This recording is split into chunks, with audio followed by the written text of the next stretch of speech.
जय श्री राधे।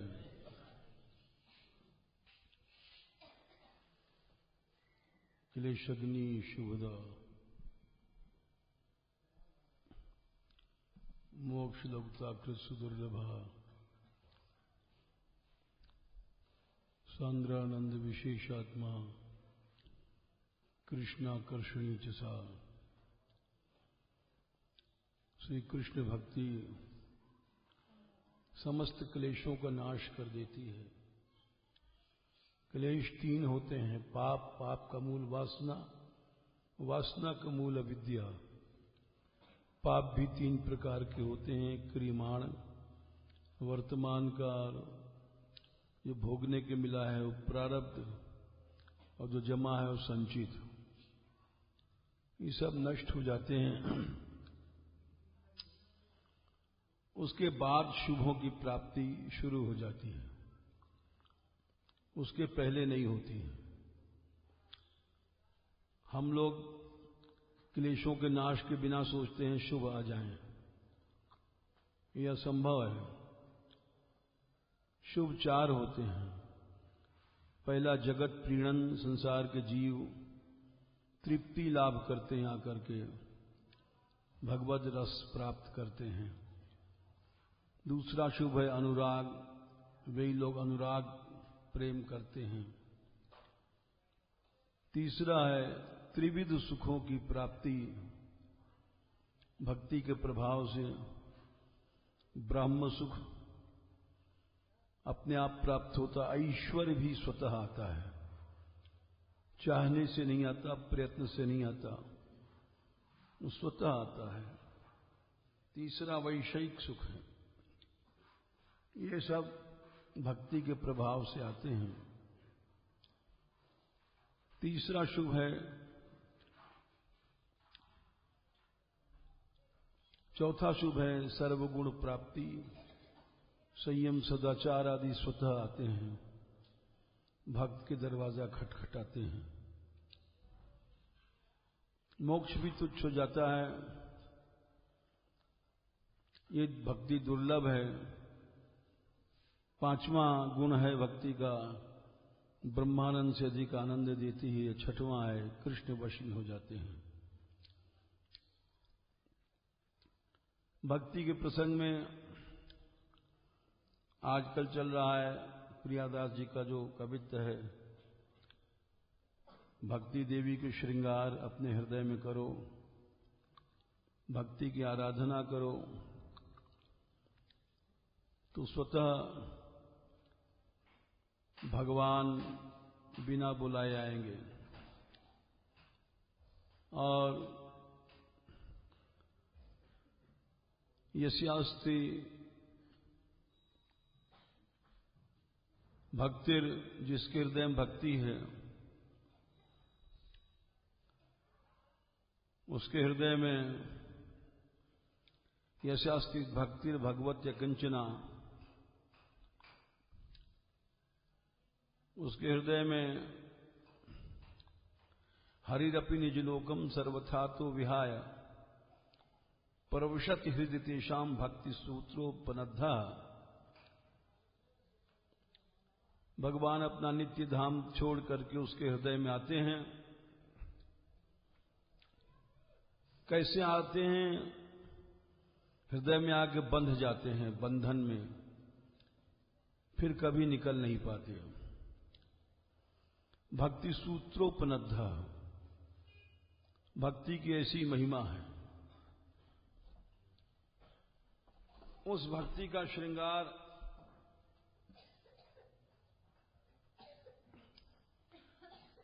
श्रद्धा का फुलेल डाल करके नित्य कथा सुनो। श्रद्धाई फुलेल उबटनो श्रवण कथा, नित्य सुनना चाहिए। उससे मैल अभिमान अंग अंगन छुड़ाइए, अहम का मैल छूट जाएगा, जिसके कारण हम लोग यातना पा रहे हैं। और श्रवण से काम नहीं चलेगा, मनन करना पड़ेगा। मनन के पानी से मनन सुनीर अनहवाय अंगुछाए दया, दया का तौलिया टॉवेल लेकर के शरीर पहुंचो। न बनी बसन, और दैन्य है तो ठीक है, नहीं तो भक्ति महारानी नंगी है, अशुभ होता है, उसे भक्ति जात अनर्थ होता है। न बनी दैन्य का वस्त्र पहनाओ उनको, ये प्रसंग चल रहा है। इस पर उदाहरण चल रहे हैं कुछ। रसिक मुरारी जी का प्रसंग कल आधा रह गया था थोड़ा सा, और उसको पूरा कर रहे हैं।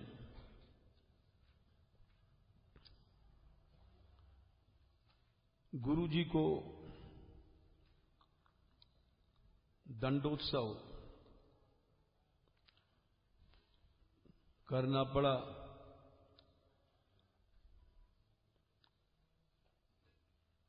हृदयानंद जी को, क्यों श्यामानंद जी को बुहारी लगाते श्री राधा रानी का नूपुर मिला था।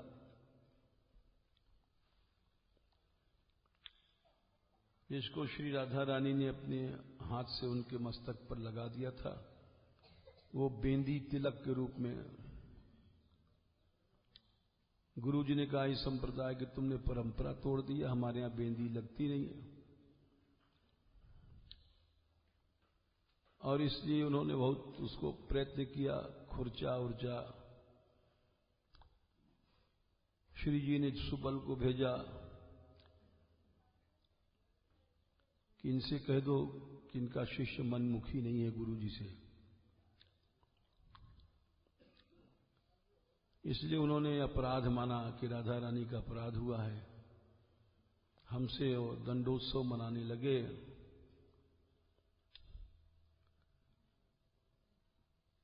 श्यामानंद जी ने वो दंडोत्सव खुद अपने ऊपर ले लिया, गुरु जी का भार। और उनके शिष्य थे रसिक मुरारी जी, तीसरी पीढ़ी में भय हैं। पहली में हृदयानंद जी थे। रसिक मुरारी जी ने वो सारा भार अपने ऊपर लिया और उस दंडोत्सव को उन्होंने अपने दैन्य से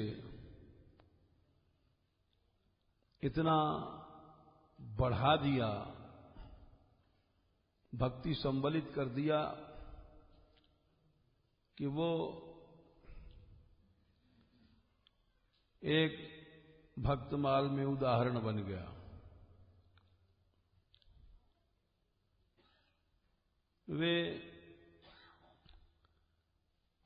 उन्होंने चरणामृत लेने की परंपरा चलाई।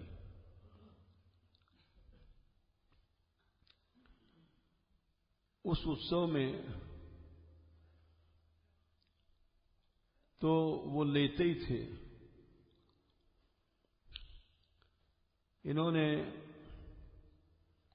संतों का चरणामृत साल भर लेने की परंपरा प्रारंभ किया। कोई भी महात्मा आता था, उसका चरण धोते थे और उसको पान करते थे और चरणामृत सदा रखा रहता था। जब भी प्यास लगे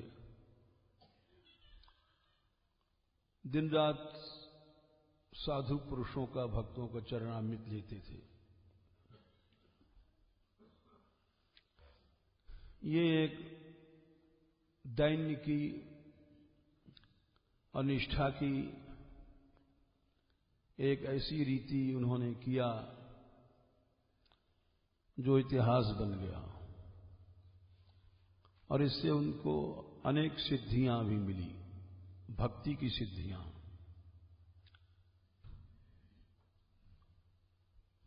वे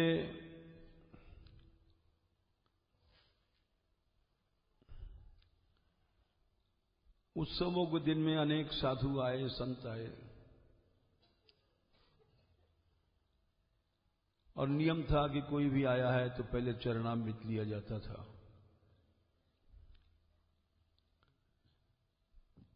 तो चरणामृत सबको चरण धो करके सबसे पहले वो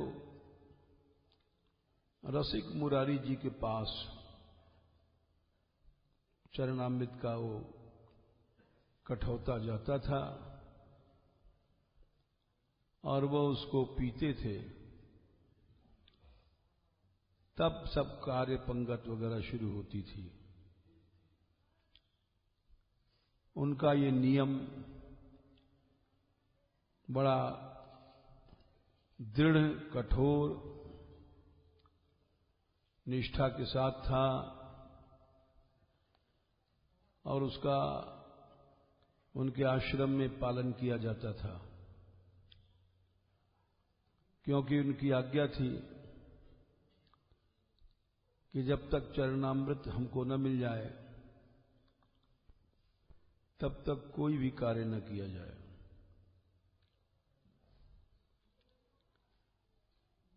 चरणामृत की सिद्धियां भी उनको मिली, कुछ वो भी बता दें।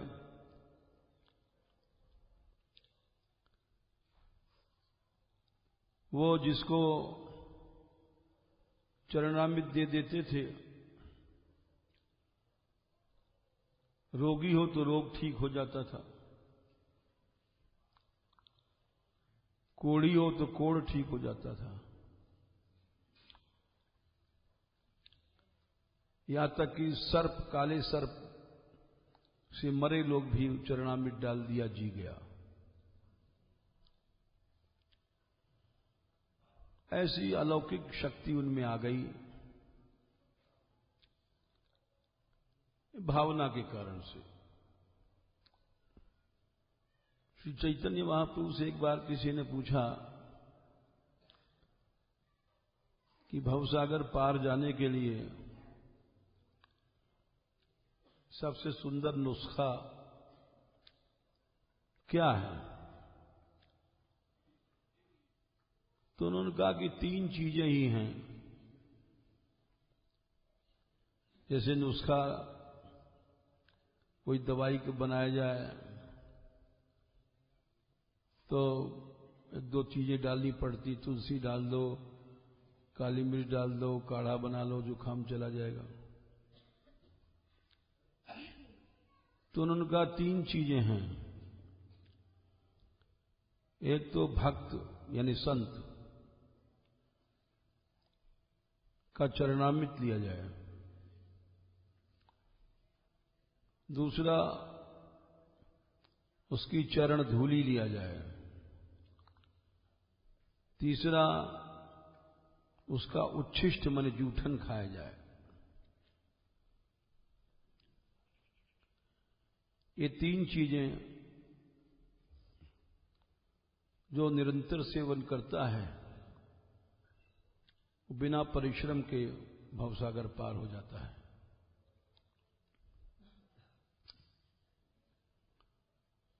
उदाहरण है इसका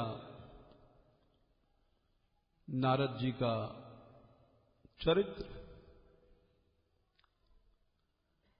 और दासी पुत्र थे। ये बात भागवत में ही प्रथम स्कंद में आती है। उनकी जो मां थी साधुओं की दासी थी, तो ये नियम से जूठन खाया करते थे संतों की। और उतने ही मात्र से इनको 5 वर्ष के थे, विचित्र बात है, ध्रुव भी 5 वर्ष के थे, प्रहलाद भी 5 वर्ष के थे, नारद भी 5 वर्ष के थे। और अद्भुत ज्ञान प्राप्त हो गया। 5-5 वर्ष के लड़कों को भवसागर पार होने की शक्ति प्राप्त भई संत कृपा से। प्रहलाद को गर्भ में कृपा मिली थी,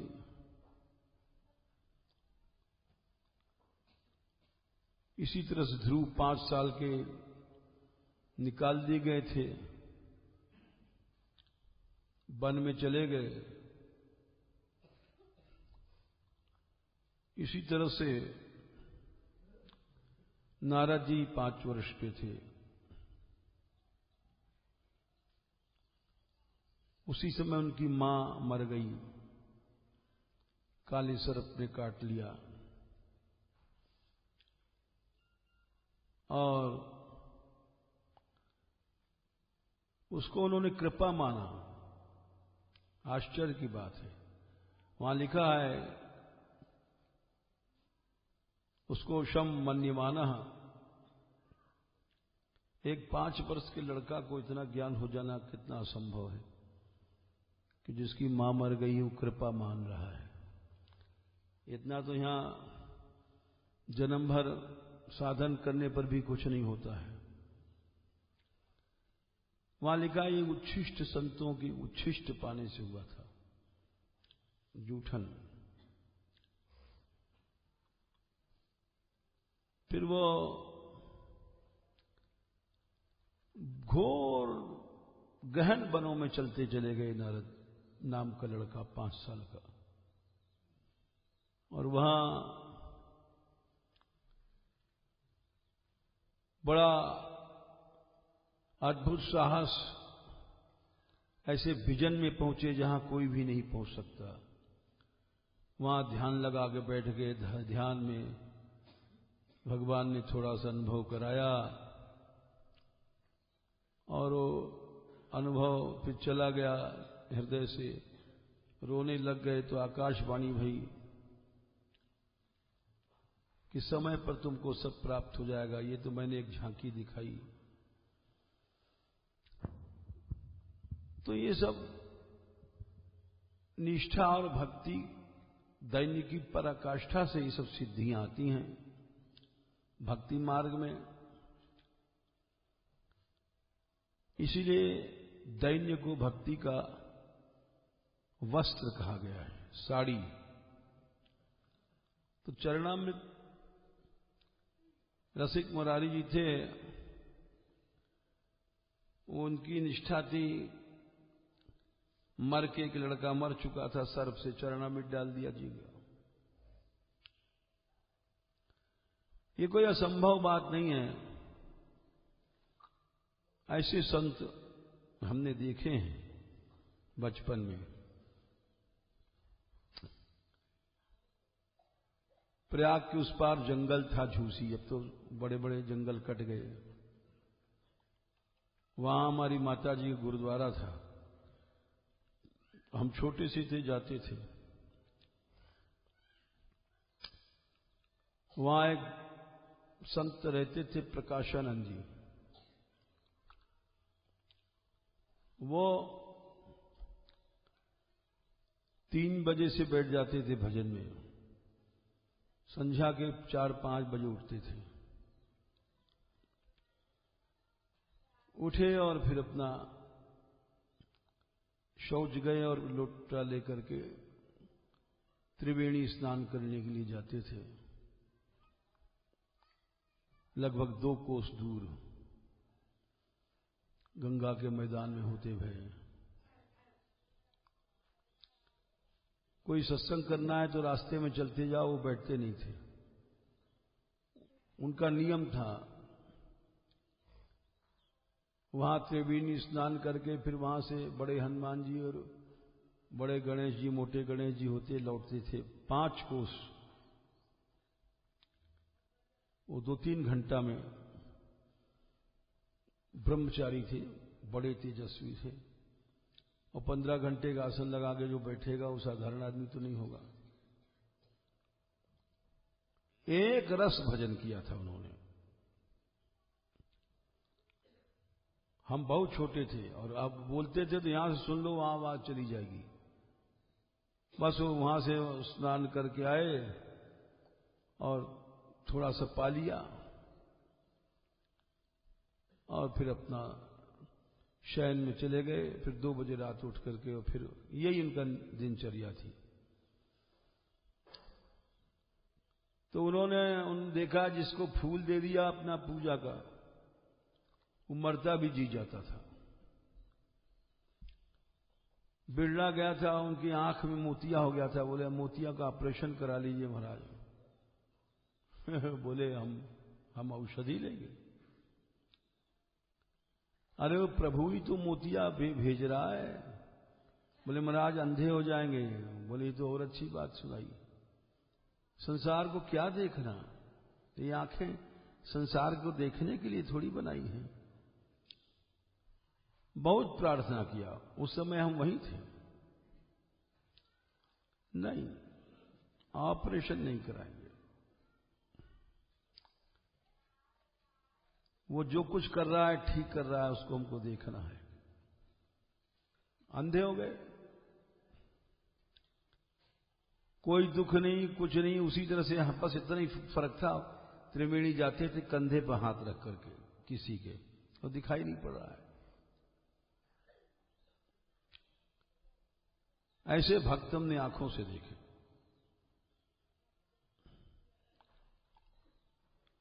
मौनी जी को आंखों से देखा, यहां गहवर में हुए हैं, जिनके शरीर से अग्नि प्रकट भई।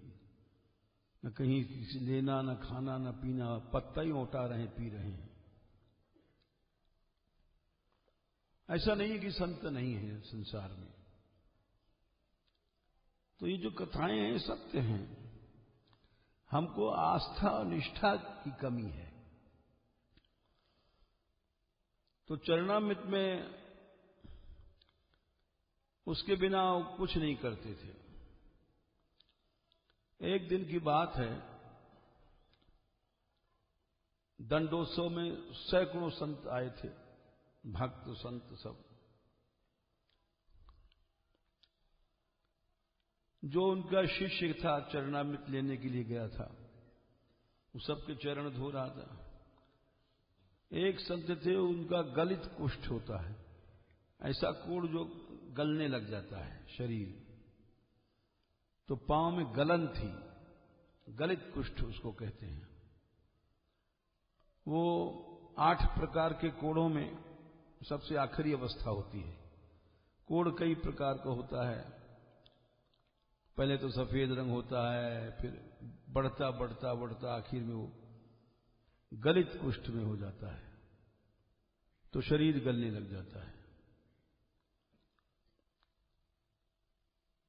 वो फिर उसका कोई उपचार नहीं होता और प्रारंभिक अवस्थाओं में तो उपचार हो भी जाता है। तो जब चरणामृत लेने चले, वहां पहुंचे जब गलित कुष्ठ वाले के पास, तो देख के रुक गए। चू रहा था एकदम, हर समय चूता रहता है शरीर गल गल के, दुर्गंध भी आती है और सब देखने से भी घृणा लगती है। ऐसे व्यक्तियों को लोग छूते भी नहीं है प्रायः। तो उन्होंने उनका चरणामृत नहीं लिया। तो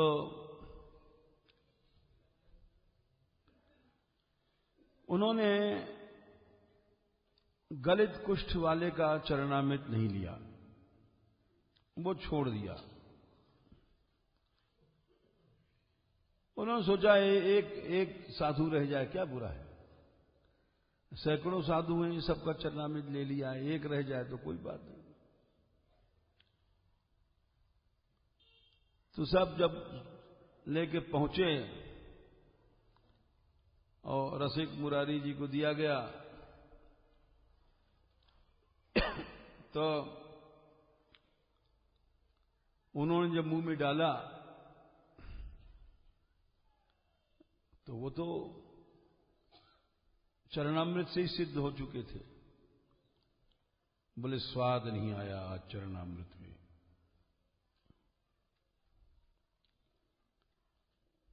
आप सब लोग देखने लगे चरणामृत में भी कोई स्वाद होता है? कोई शरबत तो है नहीं कि उसमें मीठा मिलाया कम होगा।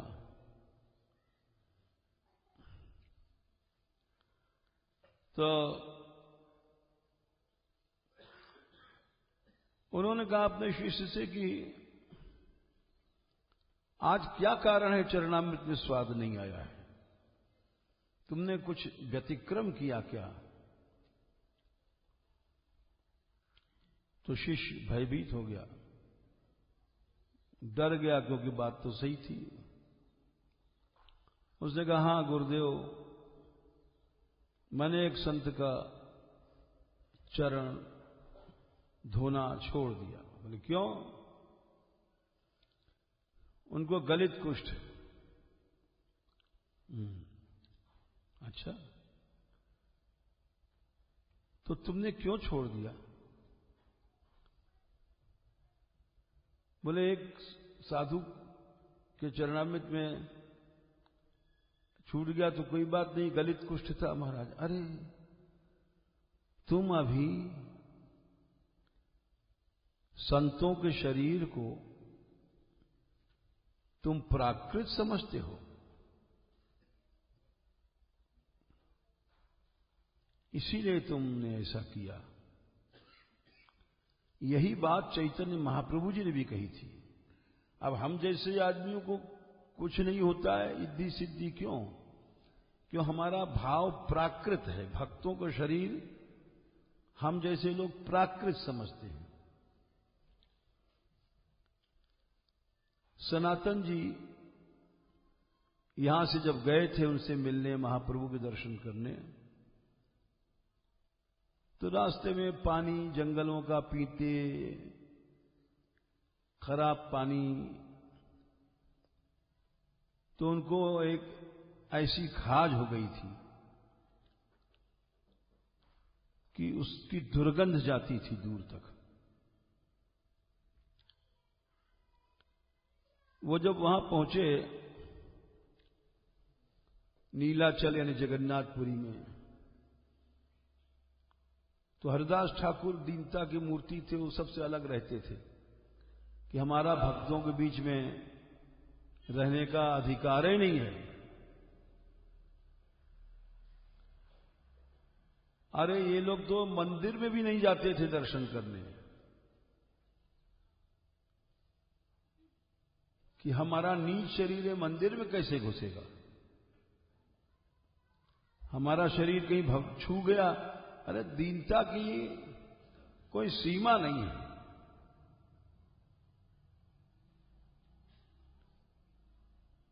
यहां तक कि दूर से ध्वजा को प्रणाम करते थे, मंदिर में नहीं घुसे।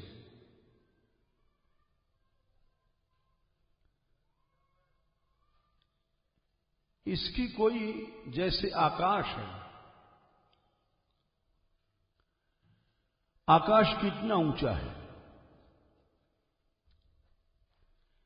आकाश की ऊंचाई को कोई क्या नाप सकता है? आकाश की ऊंचाई को नापने वाला आज तक कोई व्यक्ति पैदा नहीं हुआ और न हो पाएगा, क्योंकि नापतोल सीमित वस्तु की होती है। जो वस्तु असीम है उसकी नापतोल नहीं होती।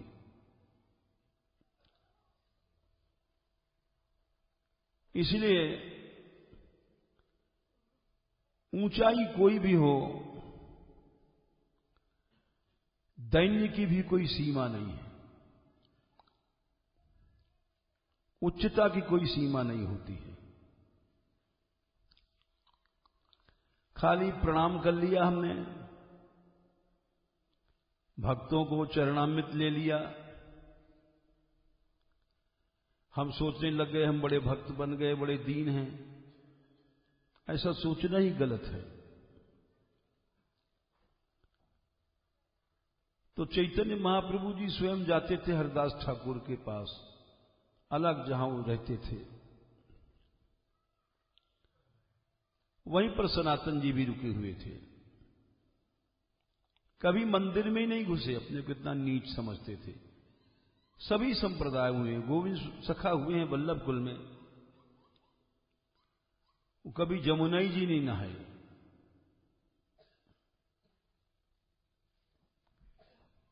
ये मलमूत्र का शरीर जमुना जी में कैसे धोवें, कैसे पांव रखें? ऐसे सब सर्वत्र महापुरुष हुए हैं। उनकी उच्चता की हम लोग कल्पना ही नहीं कर सकते। ऐसा बनना तो खैर बहुत आगे की बात है। तो सनातन गोस्वामी जी अलग रुके, तो वहां चैतन्य महाप्रभु रोज आते थे हरदास ठाकुर को दर्शन देने। तो देखा उन्होंने सनातन आए हैं ब्रज से, तो दौड़ के उनका आलिंगन करने के लिए चले। वो मना करते रहे, प्रभु पीछे भागे दौड़े, क्योंकि ऐसी खाज थी कि सड़ी भई दुर्गंध वहां तक दूर जाती थी, शरीर सड़ गया था। वो दूर भागे कि प्रभु, लेकिन जबरदस्ती उन्होंने आलिंगन किया, दृढ़ आलिंगन किया, और सारा जो उनका रस था वो खाज का उनके गौर विग्रह में लग गया। अब उनसे कौन लड़े? वो तो हर कार्य आवेश में करते थे। वो चले गए मिलके। सनातन जी ने हरदास ठाकुर से अपनी व्यथा कही, ये तो बहुत गलत हुआ, हमको क्या पता था, हम आए थे दर्शन करने, कि हमारे शरीर, गंदे शरीर को आलिंगन करेंगे। हरदास ठाकुर ने कहा कि भाई प्रभु जो करते हैं ठीक है, लेकिन वो उनको बड़ा दुख हुआ, और कई दिन तक ऐसे जब हमें आलिंगन करें, तो उन्होंने सोचा कि मैं जगन्नाथ जी के रथ के पहिए के नीचे शरीर डाल करके समाप्त कर दूं, क्योंकि हम या तो हम यहां से छोड़ के चले जाएं नीलाचल जगन्नाथ जी से, या क्योंकि जब आएंगे तो हमको आलिंगन करेंगे, और ये दूषित रस शरीर का गंदा सड़ा हुआ उनके शरीर में लगता है। तो वो सोच रहे थे दो ही रास्ते हैं, या तो इस शरीर को हम समाप्त कर दें, या यहां से छोड़ के चले जाएं। ये हम नहीं सह सकते हैं कि हमारे इस गंदे शरीर को प्रभु अपने हृदय से लगावें। ऐसा नीच शरीर हमारा। वो तो अंतर्यामी थे, जान गए। उन्होंने कहा, सनातन तुम इस शरीर को अभी अपना ही समझते हो, शरीर किसका है? बोले, प्रभु अपना तो कुछ नहीं है, सब तो उन्हीं का है। तो ऐसा क्यों सोचते हो तुम? बोले, हम सह नहीं सकते हैं कि आप हमारे इस गंदे शरीर को आलिंगन करते हैं। तो वहां महाप्रभु जी ने कहा है, सनातन तुमको दिखाई पड़ रहा है गंदा खाज सड़ा रस, हमको चिन्मय लगता है। हम अपने को पवित्र करने के लिए तुम्हारा आलिंगन करते हैं। ऐसा अभी इस उच्चता की क्या सीमा है? भक्तों के शरीर, माधव दास के शरीर की मल को, टट्टी को भगवान ने धोया, भगवान ने सेवा किया। और ये आदेश है कि भक्तों का शरीर चिन्मय ही समझना चाहिए, उसको प्राकृत नहीं समझना चाहिए। प्राकृत समझोगे तो तब तक तुम्हें सिद्धि नहीं मिलेगी। जो सिद्धियां हम जो बता रहे हैं, जो ग्रंथों में आप पढ़ रहे हैं, ये शास्त्र संबद्ध बात है।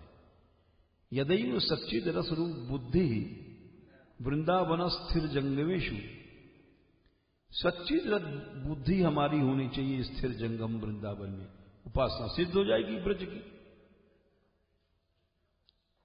उसी समय ब्रज की उपासना सिद्ध हो जाएगी। स्वानंद सच्चिद घन रूपता मतिर यावन न वृंदावन वास जंतुषु।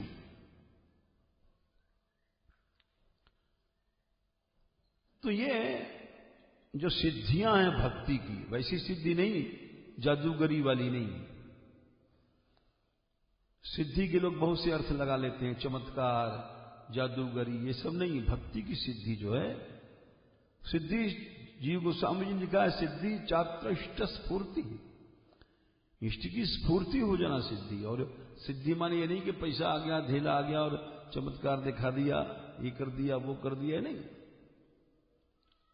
साधन की परिपाक अवस्था को सिद्धि कहा जाता है। तो वो कब आएगी? तो उन्होंने रसिक मुरारी जी ने कहा कि तुमने उस कोढ़ी संत का चरणामृत छोड़ दिया, इसीलिए आज इस चरणामृत में स्वाद नहीं आया। लाओ, पात्र लिया उन्होंने और सीधे उसी संत समाज में गए जहां कोढ़ी संत गलित कुष्ठ जिनका पांव गल रहा था, सीधे पहुंचे और अपने हाथ से उस गलित कुष्ठ को धोया और मुंह में डाला, बोले अब स्वाद आ गया।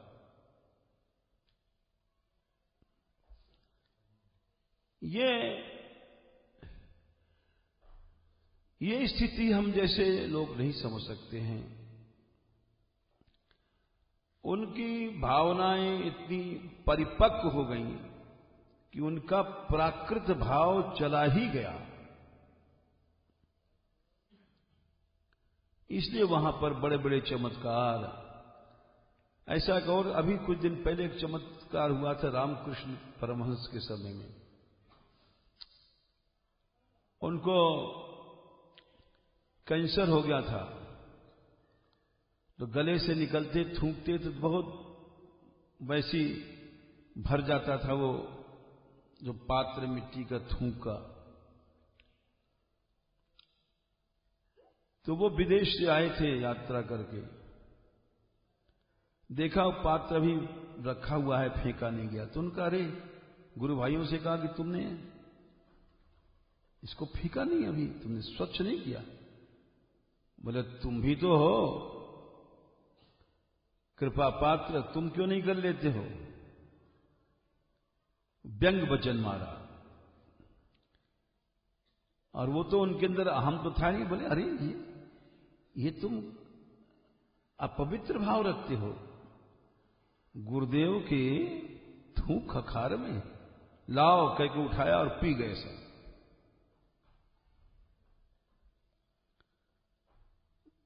तो इसीलिए ऐसी बातों को हम नहीं समझ सकते।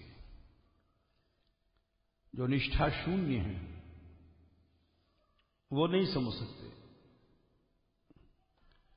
उन्होंने उस कोढ़ी का चरणामृत लिया, पिया, नाचने लग गए, बोले स्वाद आ गया। एक और उदाहरण इन्हीं का दे रहे हैं हम, दैन्य का। सब प्रकार के साधु होते हैं, आप लोग जानती हैं। ऐसा तो नहीं कि, और साधु में नागा भी होते हैं, उनको भी आप जानते होंगे। वो बड़े विकट होते हैं, उनसे बड़े बड़े आश्रमधारी डरते हैं। वो पकड़ के महंतों को पीट देते हैं, उल्टा टांग देते हैं, हमारी दक्षिणा लाओ, ये करो वो करो। एक तरह से वो कहना चाहिए विचित्र होते हैं। अब वो परंपरा चल रही, साधुओं के अंदर जो फौजी लोग रखे जाते हैं वो नागा बोले जाते हैं। साधुओं के आश्रम में जैसे कोतवाल होता है, अब पूछा जाए कोतवाल क्यों है, व्यवस्था बनाने के लिए, ए मूर्ति कहां से आया है, क्या कर रहा है। वो साधुओं को डांटते हैं, फटकारते हैं, उसको कोतवाल कहते हैं। अब सब व्यवस्था के लिए रखते हैं आश्रमधारी।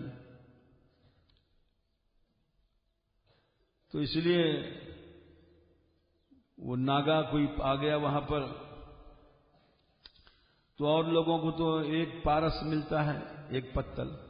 जो नागा होते हैं वो एक लेते हैं, एक सोटा का पारस अलग लेते हैं, सब जानते हैं। डबल लेते हैं और डबल दक्षिणा लेते हैं, देते हैं लोग, उनको देना पड़ता है, न पिटाई कर देंगे वो। तो वो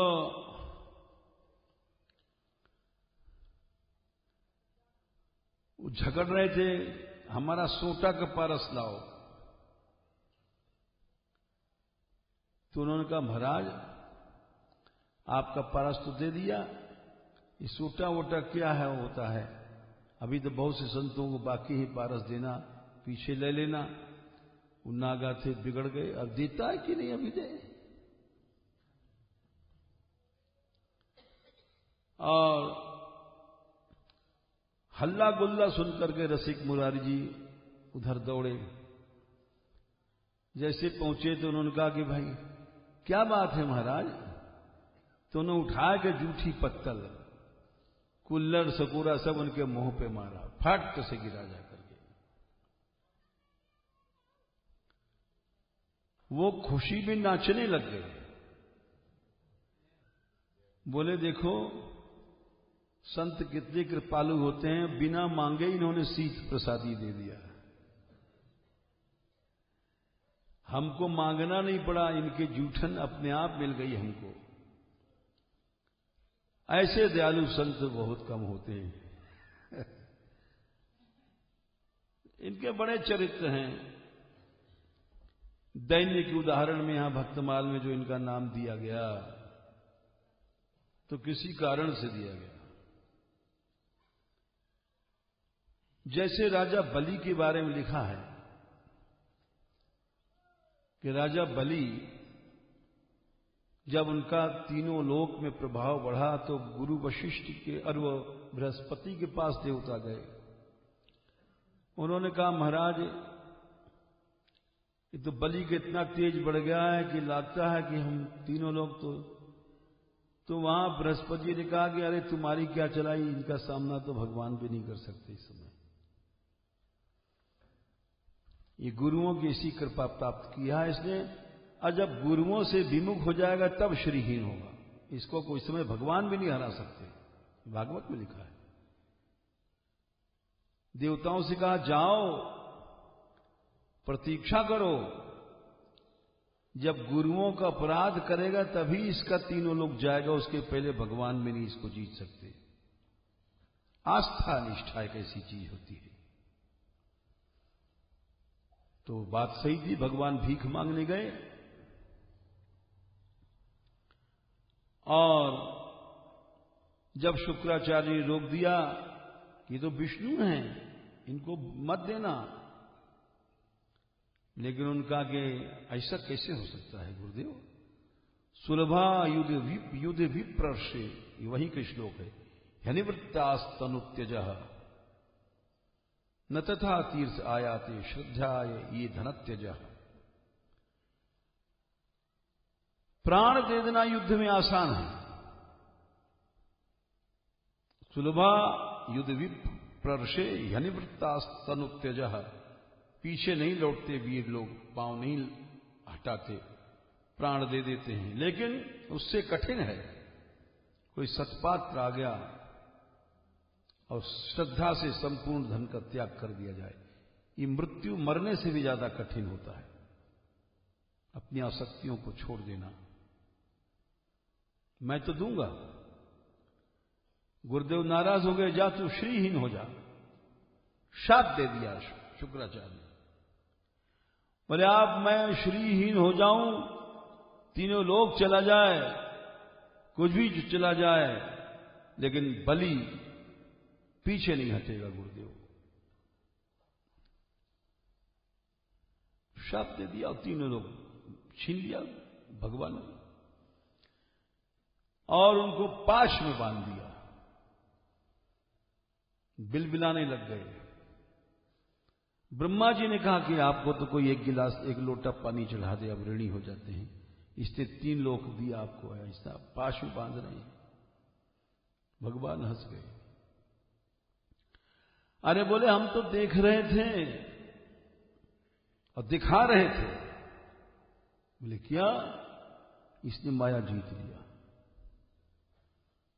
कैसे जीत लिया प्रभु?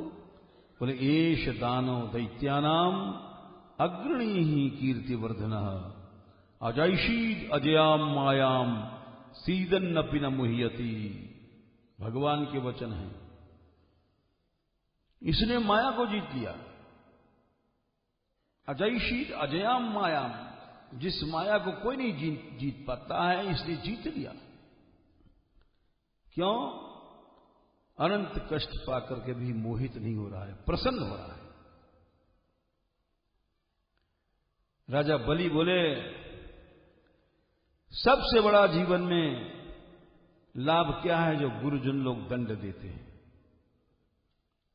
इससे ज्यादा संसार में और कोई भी वस्तु लाभ की नहीं है।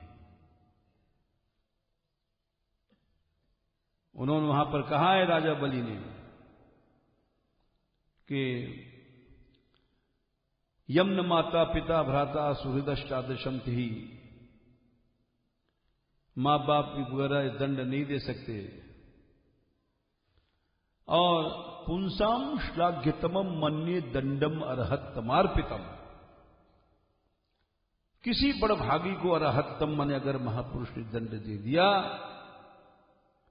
तो उससे ज्यादा श्लाघ्यतम प्रशंसनीय कोई नहीं है। ये राजा बलि की निष्ठा थी। इसीलिए उन्होंने माया को जीत लिया। हर स्थिति में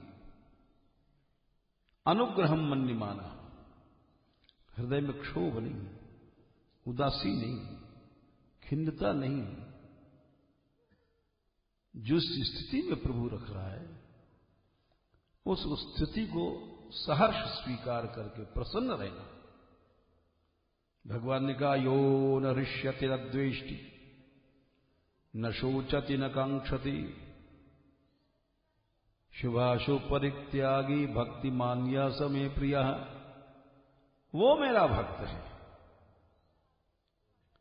जिसके अंदर कोई वस्तु शोक नहीं पैदा कर सकती। वो मेरा भक्त होता है। न शोचति न कांक्षति, जिसके हृदय में कभी शोक होते नहीं है। तो रसिक मुरारी जी का उदाहरण दिया। इनके अंदर एक ऐसी शक्ति आ गई थी। शक्ति आती दैन्य से, क्योंकि ये हर मनुष्य बड़ा बनना चाहता है तो शक्तिहीन हो जाता है। शक्ति प्राप्त करने के लिए गलत रास्ता हम लोग चुनते हैं। इसकी क्या सब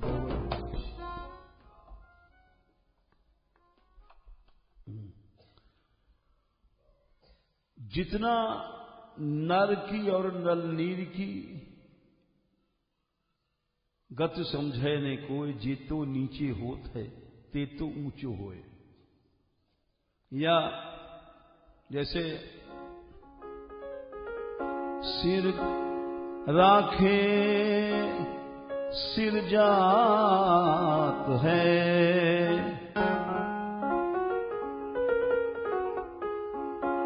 तुम सिर ऊंचा बनाना चाहते हो, गलत रास्ते पे हो। छोटा बनना सीखो। सिर राखे सिर जात है, सिर काटे सिर हो,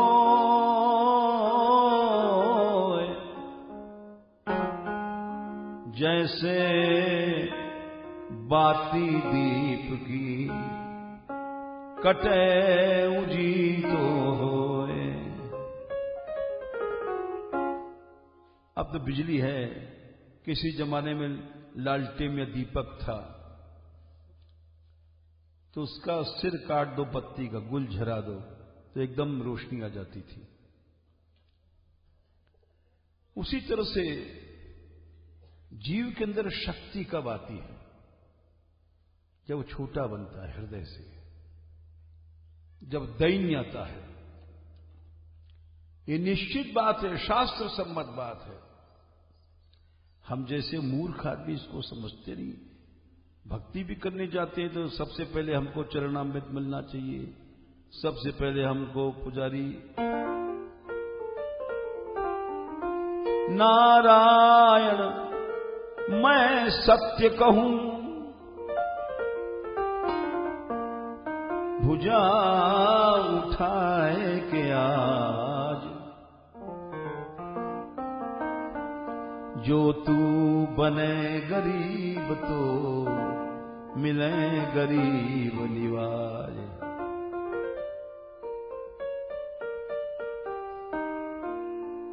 सब जगह जगह कहा गया।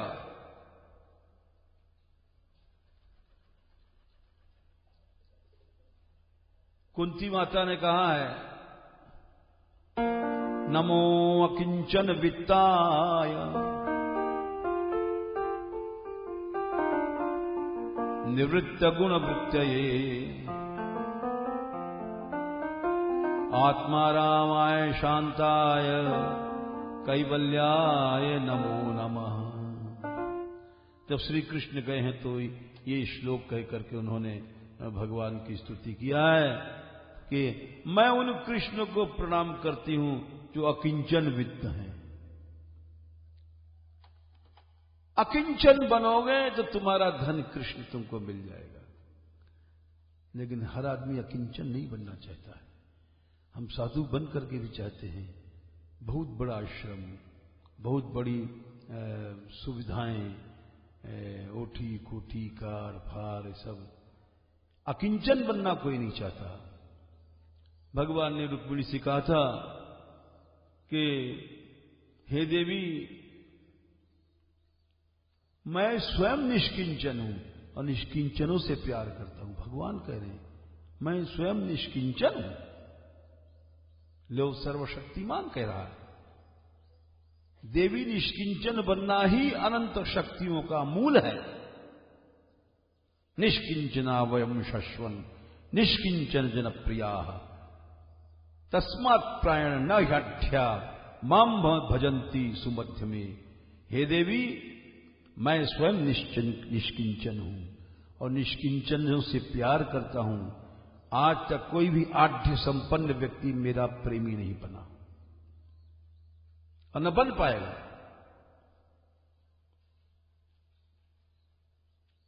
निष्किंचन बनना चाहिए। हर व्यक्ति के मन में चोरी रहती है। निष्किंचन कोई नहीं बनना चाहता। इसीलिए ईश्वरीय बल उसको नहीं मिलता है। अनंत बल की प्राप्ति तभी होगी जब तुम निष्किंचन बनोगे, बल का अभिमान नहीं रखोगे। प्रहलाद ने ही कहा था। हिरण्यकशिपु पूछता है, तेरे में क्या शक्ति है? मैं जब क्रोध करता हूं तो ब्रह्मा शंकर कांपते हैं। क्रुद्धस्य यस्य कंपन्ते त्रयो लोका सहेश्वरा और तस्य में भीत। मेरे सामने एक निर्भय 5 साल का लड़का खड़ा है और शासन छोड़ दिया है। किम बल, तेरे पास क्या ताकत है? बोले हमारे पास यही ताकत है कि हम अपने में कोई बल की अनुभूति नहीं करते।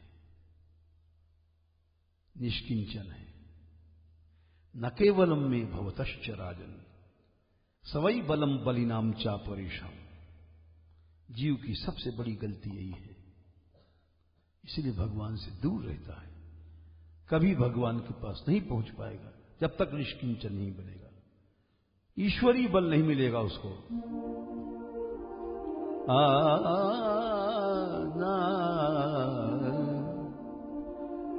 सुनेरी मैंने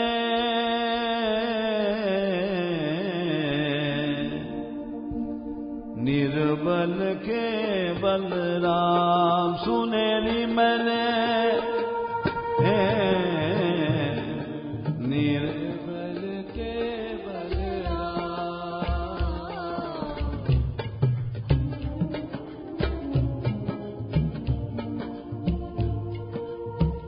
कोई बता दे कि किसी बलवान को भगवान मिला है क्या? नहीं मिला, नहीं मिल सकता। जब तुम निष्किंचन निर्बल बनोगे तब तुम्हें मिलेगा। पिछली साख भरूं संतन की,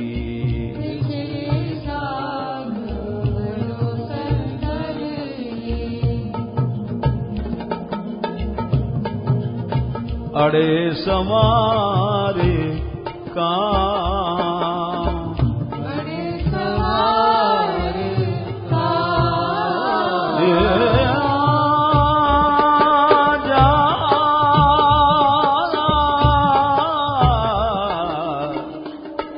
सुनेरी मैंने निर्बल के बलराम, सुने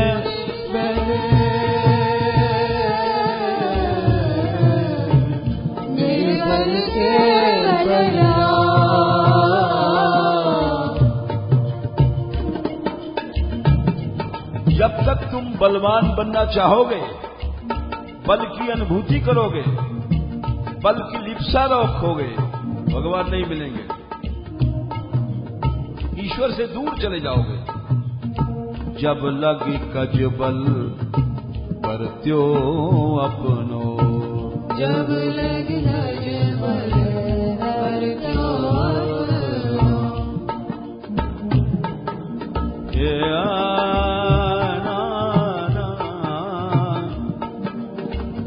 जब लगी गज बल बरत्यो अपनो, जब लगी गज बल बरत्यो, नेक सरयो नहीं काम,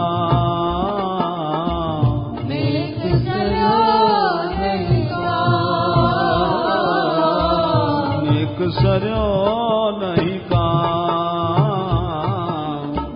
नेक सरयो निर्बल है बलराम पुकार्या, निर्बल है बलराम पुकार्या, हे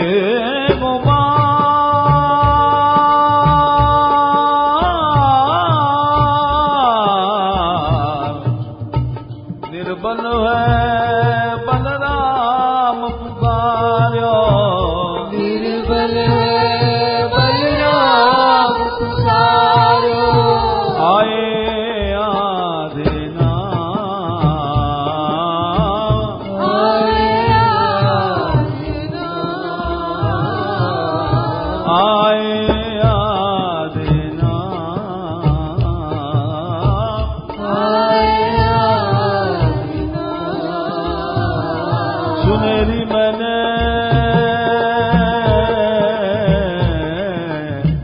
निर्बल के बलराम, सुनेरी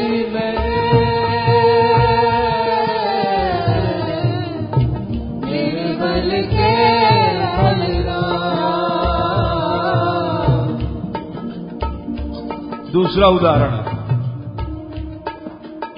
द्रुपद सुता निर्बल भैवाज, दुर्बल सदा निर्बल भैवाज, पतियों का बल देखा नहीं आए, द्रोण भीष्म धृतराष्ट्र इनको देखा नहीं आए,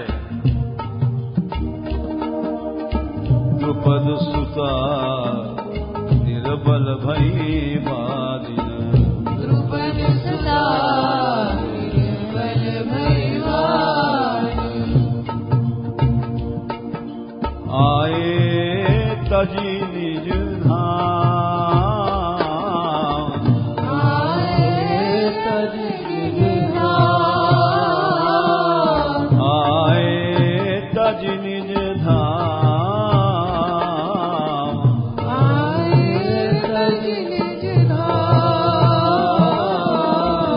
कहाँ द्वारका, कहाँ हस्तिनापुर, कई हजार किलोमीटर दूर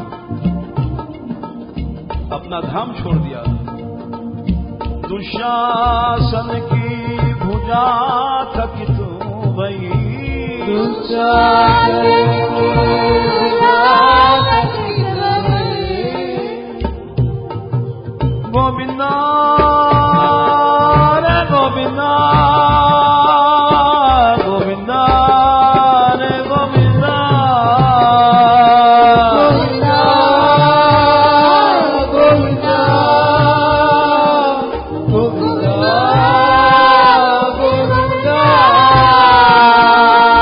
दुशासन की भुजा थकित भई।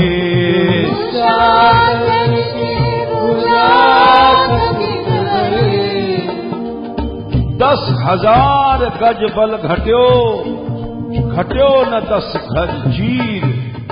उसकी भुजाओं में 10,000 हाथियों की ताकत। कहा करे बैरी प्रबल, जो सहाय यदुवीर। दुशासन की भुजा थकित भई।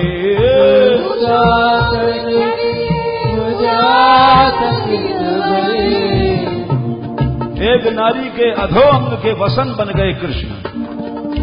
वसन रूप भय श्याम।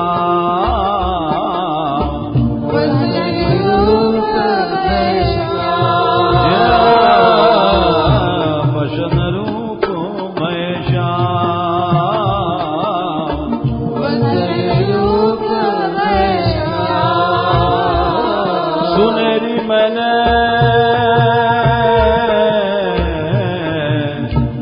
निर्बल के बलराम। सुनेरी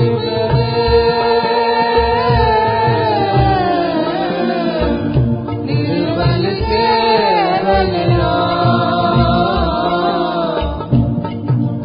देखो, सभी बल भगवान से दूर कर देता है। आप बल, तप बल और बाहुबल।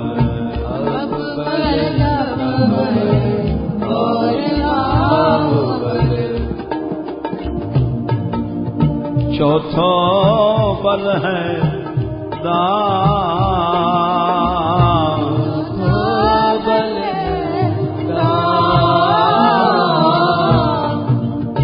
अपना बल रखना, तब साधन का बल रखना। मैं ये साधन करता हूं। बाहुबल शरीर का बल रखना। अपने बल में बहुत सी चीजें आती हैं, प्रभाव, ऐश्वर्य, ये सब अब बल में आते हैं। चौथा बल होता है काम पैसा। मनुष्य इसको अपना बल समझ लेता है, मूर्ख है। अरे ये सब किशोर कृपा, भगवान की कृपा से ही सब आता है। कमा कमा के मर जाओ, नहीं कृपा है प्रभु पे कुछ नहीं आएगा। लेकिन जीव अपना समझ लेता है, ये मेरा है। सूर किशोर कृपा ते सब बल। सूर किशोर कृपा ते सब बल। अपो बल, तप बल और बाहुबल। अकबर और बाहुबल। चौथो बल है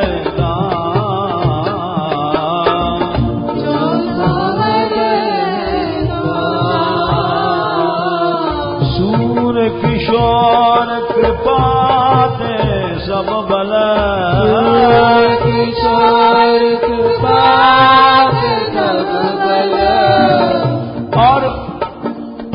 शक्ति चाहते हो तो सभी साधनों से हार मान लो, निर्बल बन जाओ। हारे को हरि नाम, हारे को हरि नाम,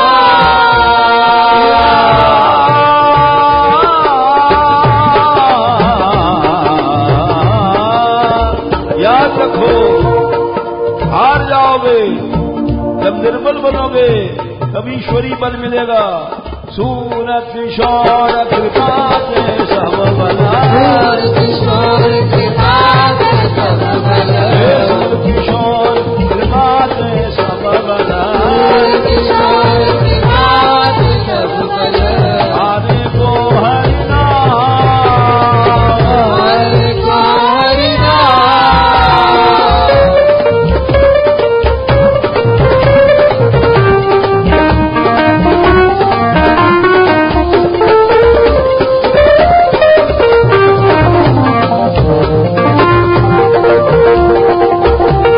किशोर कृपा से सब बना, राधा सब बना। हारे को हरि नाम, हारे को हरि नाम, हरि नाम हरि नाम, हरि नाम, हरि नाम, हरि नाम, हरि नाम, हरि नाम।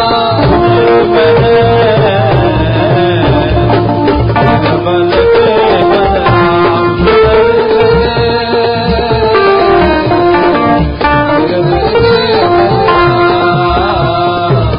बल के बलराम।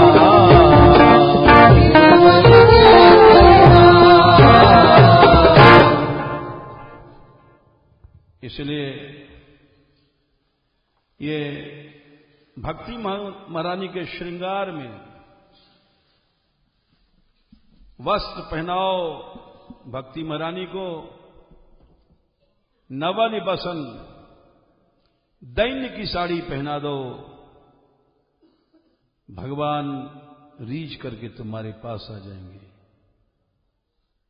नवनिबसन श्रद्धाई फुलेल और उबटनो श्रवण कथा, मैल अभिमान अंग अंगन छुड़ाइए, मनन सुनीर अनहवाय अंगुछाए दया, नवनिबसन पन सोधो लगाइए। अब साड़ी की अब तक बात हो गई, अब भक्ति महारानी की साड़ी में सुगंध इत्र लगाना है। वो इत्र क्या है ये कल बताएंगे। क्लेशग्नि शुभदा मोक्ष लघुता कृत सुदुर्लभा, सांद्रानंद विशेषात्मा कृष्णाकर्षणी च सा।